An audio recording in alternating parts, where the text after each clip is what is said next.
कभी सोचा है कि एक रोमांटिक छुट्टी एक कभी न खत्म होने वाले भयानक सपने में बदल सकती है? आज हम जिस कहानी को परत दर परत खोलेंगे वो कुछ ऐसी ही है। इसका नाम है भूत बंगला प्रेत की शादी।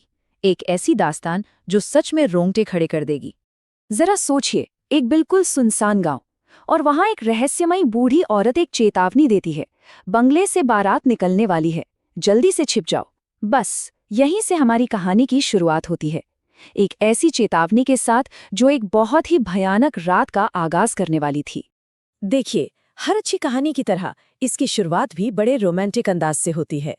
आरव अपनी प्रेमिका निशा को उसके जन्मदिन पर एक सरप्राइज ट्रिप पर ले जा रहा है, पर उन्हें क्या पता था कि ये सफर उनकी जिंदगी को हमेशा हमेशा के लिए बदलने वाला है। अब हमारे जो मुख्य किरदार हैं वो एक दूसरे से बिल्कुल अलग हैं। एक तरफ है निशा, जो एक लेखिका है, उसे अंधेरे और रहस्यों में कहानियां दिखती हैं। और दूसरी तरफ है आरव, एक फोटोग्राफर जो हकीकत को अपने कैमरे के लेंस से देखता है। बहुत जल्द इन दोनों की दुनिया एक ऐसे तरीके से टकराने वाली थी जिसकी उन्होंने कभी कल्पना भी नहीं की थी। तो आरव ने प्लान बनाया था एक बिल्कुल पर्सनल कैंपिंग ट्रिप का, मतलब बाहरी दुनिया से दूर, सिर्फ वो दोनों। ये जो अकेलापन था, जो इतना रोमांटिक लग रहा था, जल्दी उनके सबसे बड़े खौफ का कारण बनने वाला था, क्योंकि उस जंगल में वो अकेले नहीं थे। और बस यहीं से कहानी एक ऐसा खौफनाक मोड़ लेती है जहां उनकी ये रोमांटिक यात्रा उन्हें एक ऐसी जगह पे ले जाती है जो किसी नक्शे पर नहीं है, एक ऐसी जगह जो खून और रहस्यों से सनी हुई है।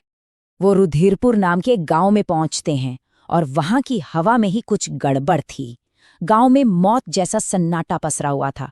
हर दरवाजा खून के रंग से रंगा था और उन पर अजीब अजीब से मंत्र लिखे हुए थे। मतलब उस खामोशी में डर को साफ साफ महसूस किया जा सकता था।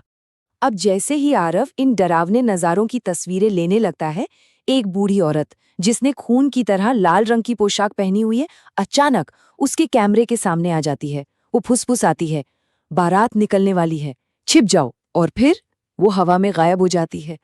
ये वो पल है जब हमें कहानी के मुख्य प्रेत का पता चलता है, यानी कि प्रेत दूल्हा। लेकिन इसमें एक ट्विस्ट है, उसे सिर्फ और सिर्फ आरव के कैमरे के लेंस से ही देखा जा सकता है। सवाल ये है कि आखिर ये कैमरा ऐसा क्या देख सकता है जो हमारी आंखें नहीं देख सकती?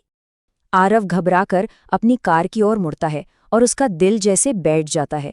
निशा वहां नहीं है। अब घबराहट शुरू हो जाती है, वो कहाँ हो सकती है? तभी कुछ दूरी पर आरव निशा को एक अनजान दूल्हे के साथ चलते हुए देखता है। वो जोर से उसका नाम पुकारता है और अचानक निशा उसके ठीक पीछे खड़ी होती है, जैसे कुछ हुआ ही ना हो। तो क्या ये सिर्फ एक वहम था या फिर कोई और भयानक खेल चल रहा था? वो किसी तरह उस अजीब गांव से निकलकर जंगल में एक शांत जगह पर कैंप लगाते हैं। एक पल के लिए सब कुछ नॉर्मल लगने लगता है। निशा, जिसे पता ही नहीं कि क्या हुआ है, आरव से कहती है कि वो उसकी कुछ तस्वीरें ले। उसे जरा भी अंदाजा नहीं था कि ये कैमरा क्या राज खोलने वाला है। तो आरव तस्वीरें लेता है और जैसे ही वो स्क्रीन पर देखता है, उसका खून ठंडा पड़ जाता है। हर एक तस्वीर में वो प्रेत दूल्हा निशा के ठीक पीछे खड़ा है, हर क्लिक के साथ और भी करीब आता हुआ। लेकिन जब निशा उन तस्वीरों को देखती है तो वो उसे बिल्कुल नॉर्मल लगती है। ऐसा कैसे हो सकता है? देर रात आरव टेंट में गांव की तस्वीरों को फिर से चेक करता है।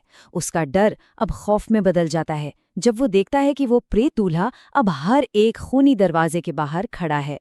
वो इतना डर जाता है कि कैमरे को दूर फेंक देता है, जैसे कि उस कैमरे पर ही कोई श्राप हो।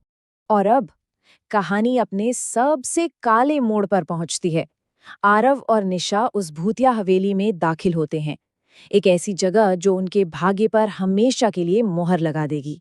अगली शाम जंगल के बीचों बीच उन्हें एक चमकती हुई हवेली दिखाई देती है जो उन्हें अपनी ओर खींच रही थी। अब सवाल ये है कि क्यों?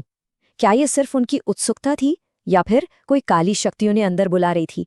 हवेली के अंदर का नज़ारा किसी बुरे सपने जैसा था। मेज पर 56 भोग की दावत सजी है, लेकिन खाने वाला कोई नहीं। हवा में मरे हुए फूलों की एक अजीब सी बीमार कर देने वाली महक फैली हुई थी। और फिर एक जोरदार धमाके के साथ हवेली का भारी दरवाजा उनके पीछे बंद हो जाता है। वो फंस चुके थे। ऊपर से मंत्रों की आवाजें आने लगती हैं और फिर सीढ़ियों से नीचे उतरते हुए वो सामने आता है, प्रेत दूल्हा, अपने हाथ में एक मुरझाई हुई वरमाला लिए हुए। देखिए, ये कोई आम भूतिया घटना नहीं थी। ये एक रस्म थी, एक भयानक शादी समारोह जिसे पूरा होना ही था, चाहे कीमत कुछ भी हो। आरव भागने की कोशिश करता है, लेकिन वो हिल तक नहीं पाता, जैसे किसी अनदेखी शक्ति ने उसे जकड़ लिया हो। फिर वो निशा की तरफ देखता है। उसकी आंखें एकदम खाली और सफेद हो चुकी थी और वो एक कठपुतली की तरह उस दूल्हे की ओर बढ़ रही थी। आरव बस बेबस होकर देखता रह जाता है जब वो प्रेत दूल्हा मुरझाई हुई वरमाला को निशा के गले में डालता है। वो कुछ नहीं कर सकता सिवाय ये देखने के कि वो जिस लड़की से प्यार करता है वो हमेशा के लिए खो रही है। शादी की रस्म पूरी होती है और पूरी हवेली एक दिल दहला देने वाली चीख से गूंज उठती है। और फिर सब गायब। दूल्हा, निशा, सजावट, सब कुछ धुएं में बदल गया। निशा जा चुकी थी हमेशा के लिए, लेकिन क्यों? अब हमें उस श्राप के पीछे की सच्चाई पता चलती है, एक ऐसी कहानी जो आरव को तोड़कर रख देगी और हम सबके मन में एक खौफ छुड़ जाएगी। वो बूढ़ी औरत आरव को उस हवेली की कहानी बताती है। बहुत पहले एक दुष्ट जमींदार था जो अमर होना चाहता था। इसके लिए वो हर अमावस की रात एक नई दुल्हन की बलि देता था।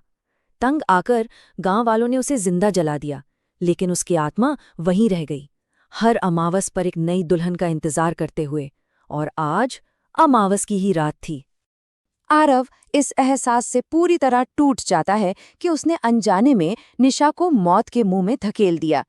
कहानी तो यहाँ खत्म हो जाती है, लेकिन एक डरावना सवाल पीछे छूट जाता है। अगली अमावस को अगली दुल्हन कौन होगी?